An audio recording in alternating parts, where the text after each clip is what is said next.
हम आपको आपकी बुक के चैप्टर नंबर 6 से कुछ एक्टिविटी करा रहे हैं। अपनी बुक में पेज नंबर 87 खोलिए और यहां देखिए ये एक से लेकर ये सीढ़ियां बनी हुई हैं और यहाँ पर चूहा और बिल्ली दौड़ लगा रहे हैं। जरा यहाँ देखिए कि बिल्ली कहां पर है, तीसरी सीढ़ी पर है, जबकि चूहा जो है वो 14वीं सीढ़ी पर है। यहां पर कह रहा है कि भूखी बिल्ली कुंजन चूहे को पकड़ने की कोशिश कर रही है। चूहा अभी 14 नंबर की सीढ़ी पर है, जबकि बिल्ली 3 पर है। चूहा एक बार में 2 खाने कूद सकता है, जबकि बिल्ली एक बार में 3 खाने कूद सकती है। बिल्ली की पोजीशन कहां है भाई? बिल्ली की जो करंट पोजीशन है वो है 3 पॉइंट पर और वो एक बार में 3 खाने कूद सकती है, जबकि चूहा वो इस वक्त करंट पोजीशन जो है उसकी वो 14 नंबर पर है और वह एक बार में 2 खाने कूद सकता है। अब खेल क्या है कि बिल्ली एक बार में 3 खाने कूद रही है, जबकि चूहा कूद रहा है 2 खाने, लेकिन चूहे की पोजीशन बिल्ली से आगे है। दोनों दौड़ रहे हैं और लास्ट में यहां पर एक बिल बना हुआ है। अगर चूहा बिल्ली से पहले बिल में घुस गया तो चूहा बच जाएगा, अगर नहीं बच पाया तो अगर बिल में नहीं घुस पाया तो बिल्ली चूहे को पकड़ लेगी और खा जाएगी। तो चलिए हम देखते हैं कि चूहा और बिल्ली की दौड़ की दौड़ में यहां कौन जीतता है। तो पहली कूद में बिल्ली एक बार में 3 खाने कूद रही है, तो बिल्ली 3 के बाद एक कूद में कहां पहुंचेगी? 6 पर, जबकि चूहा 2 खाने एक बार में कूदता है तो वह एक कूद में पहुंचेगा 2 जोड़कर 16 पर। उसके बाद दूसरी छलांग में बिल्ली पहुंच जाएगी 9 पर और चूहा पहुंच जाएगा 18 पर। तीसरी छलांग बिल्ली की पोजीशन 12 और तीसरी छलांग चूहे की पोजीशन हो जाएगी 20। चौथी छलांग में बिल्ली है 15 पर और चूहा है 22 पर। बिल्ली अभी चूहे से काफी पीछे है। पांचवी छलांग कि बिल्ली पहुंच जाती है 18 और चूहा है यहां पर 24 पॉइंट पर। अगली छलांग बिल्ली पहुंच जाती है 21 पर और चूहा यहां पहुंच चुका है 26 पर। एक और छलांग ली बिल्ली ने और वो पहुंच गई 24 पर, क्योंकि हर बार एक छलांग में वो 3 सीढ़ियां कूद रही है, जबकि चूहा एक छलांग में 2 सीढ़ियां कूद रहा है। तो चूहे ने भी एक छलांग और ली, 7वीं छलांग, और चूहा यहां पहुंच गया 28 पर। 28 नंबर पर चूहा है और वह बिल में छिप गया। तो क्या बिल्ली ने चूहे को पकड़ लिया? क्या चूहा बिल्ली का भोजन बन पाया?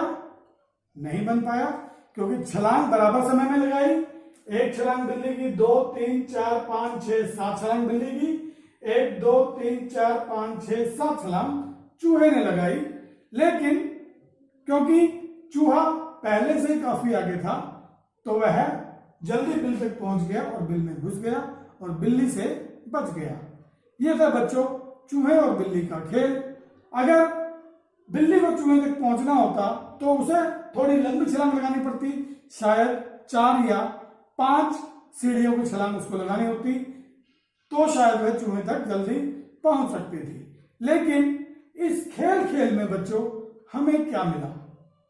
हमें यहां पर क्या मिला, चलिए हम देखते हैं।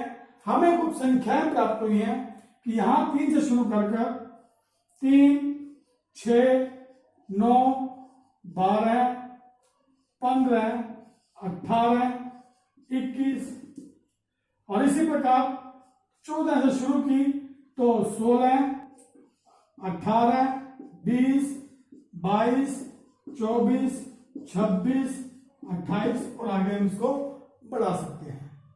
तो ये संख्याएं बच्चों क्या है, आप एक ध्यान दीजिए कि हर एक स्टेप में हर एक अगली संख्या पीछे वाली संख्या से बराबर रूप से बड़ी है। यहां पर 3 बड़ी है और यहां पर हर वाली संख्या पीछे वाली संख्या से 2 स्टेप बड़ी है। तो कुछ आप यहां बता सकते हैं कि इनमें आपस में क्या संबंध है। देखिए बच्चों, ये तो हैं सभी 3 से भाग होने वाली संख्याएं। 3 पहले ही 3 पर थी और उसके बाद हर एक स्टेप में 3 जंप कर रही है।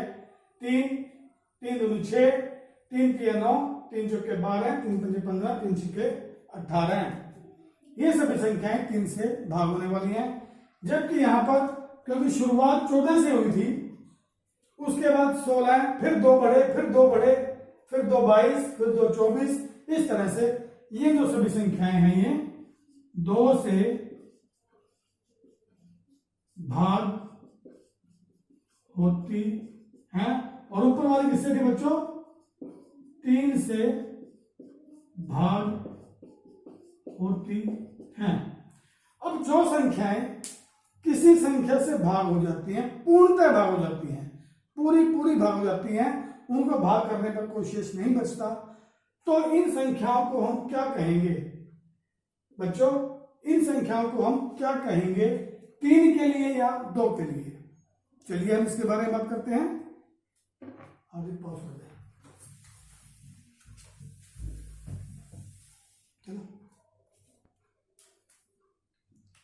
यहां देखिए बच्चों, देखने में आपको 3 का पहाड़ा लगेगा, है भी 3 का पहाड़ा। 3 एकम 3, 3 दूनी 6, 3 तिया 9, 3 चौके 12, 3 तिया 15, 3 छक्के 18, 3 सत्ता 21 और आगे हम इसको पढ़ा सकते हैं। ऐसे ही 2, 4, 6, 8, 10, 12, 14, 16 और आगे भी हम इसको पढ़ा सकते हैं। मैंने यहाँ पर 3 और 2 के पहाड़े लिखे हैं, आप ये मान लीजिए। लेकिन बच्चों, इन सभी संख्याओं को या इन सभी संख्याओं को हम 3 और 2 के लिए कुछ कहते हैं। इन सभी को हम बोलते हैं 3 के गुणज यानी कि मल्टीप्लायर्स, यानी कि मल्टीपल्स जो 3 से भाग हो सकते हैं या किसी संख्या को 3 से गुणा करने पर आता है, वो 3 का मल्टीप्लायर होगा। ऐसे ही 4, 6, 8, 10 सॉरी ऐसे ही 2, 4, 6, 8, 10, 12, 16 ये सभी क्या हैं? 2 के गुणज यानी कि मल्टीपल्स है बच्चों, गुणज हैं 2 के। इसी प्रकार अगर हमें 5 के गुणज लेने हो तो 5, 5 दूनी 10, 5 तिया 15, 5 चौके 20, 5 पंजे 25 और इस प्रकार से हम 5 के गुणज निकाल सकते हैं। यानी कि किसी भी संख्या के अगर हमें गुणज निकालने हैं तो एक शॉर्टकट में हम कहें कि हम उस संख्या का पहाड़ा अगर हम बना दें तो वो सभी संख्याएं उसके गुणज हो जाएंगे।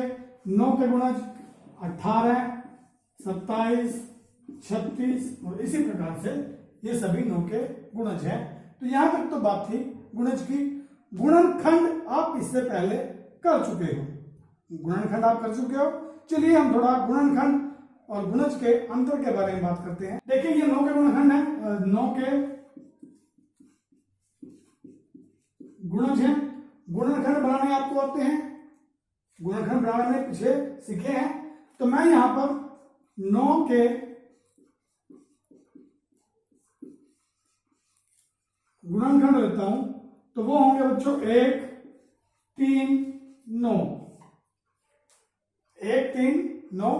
जबकि 9 के गुणज जो हैं वो हमारे पास 9, 18, 27, 36 और इस तरह से हैं।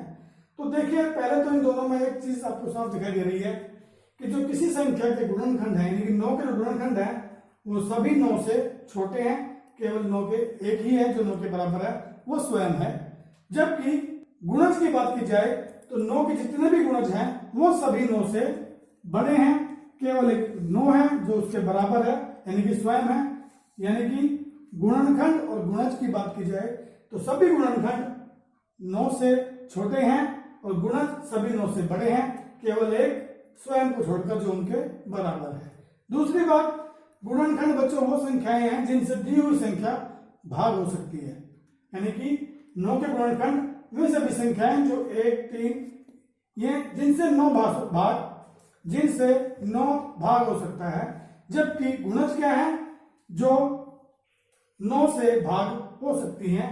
18 9 से भाग हो सकता है, 36 9 से भाग हो सकता है, 45 9 से भाग हो सकता है। तो बच्चों ये थोड़ा सा डिफरेंस मैंने आपको बताया कि किसी भी संख्या के गुणनखंड और गुणज में क्या अंतर होता है। गुणज वे संख्याएं जो दी हुई संख्या से भाग हो सकती हैं, जबकि गुणनखंड वो संख्याएं जो दी हुई संख्या को भाग कर सकते हैं। ठीक है बच्चों, ये था गुणनखंड और गुणज का अंतर। हम कुछ संख्याओं के गुणज निकालने का अभ्यास करते हैं और गुणनखंड, और फिर इस अंतर को हम जांचते हैं कि क्या जो मैंने आपको बताया है वो ठीक है।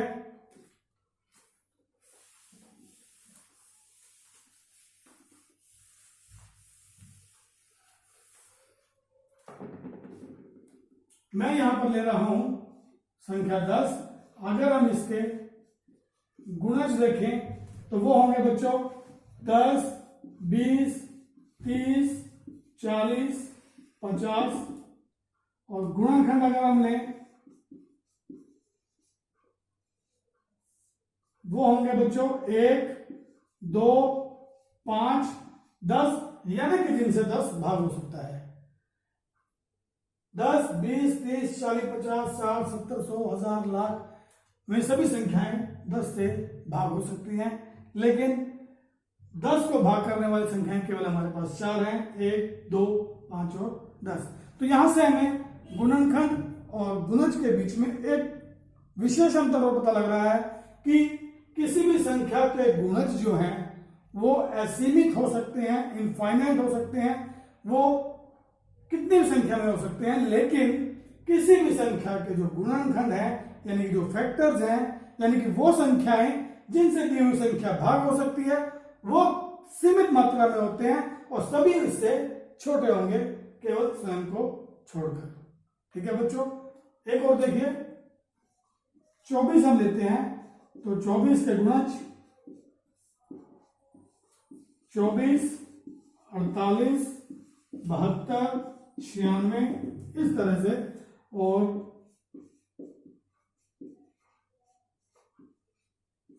गुणनखंड 1, 2 से भाग हो सकता है 24, 3 से 3 8 24, 4 6 24, 5 से नहीं होगा 6 6 6 24, 7 3 21, 7 से नहीं होगा 8 8 3 24, 12 और 24। तो वही बात कि गुणनखंड दी हुई संख्या से सभी छोटे हैं, केवल इसको छोड़कर। गुणज दी हुई संख्या से सभी बड़े हैं, केवल स्वयं को छोड़कर। गुणज असीमित मात्रा में है, there are infinite number of multiples, जबकि गुणनखंड जो है वो सीमित मात्रा में है, there are limited factors of a number. ठीक है बच्चों, चलिए ये थे बच्चों गुणज और गुणनखंड में आपसी अंतर क्या होता है। तो बच्चों आप अलग अलग संख्याओं के गुणज और गुणनखंड लेकर ये अभ्यास कीजिए, ये जांच कीजिए कि इनमें क्या आपस में संबंध है और क्या इनमें अंतर है। Thank you.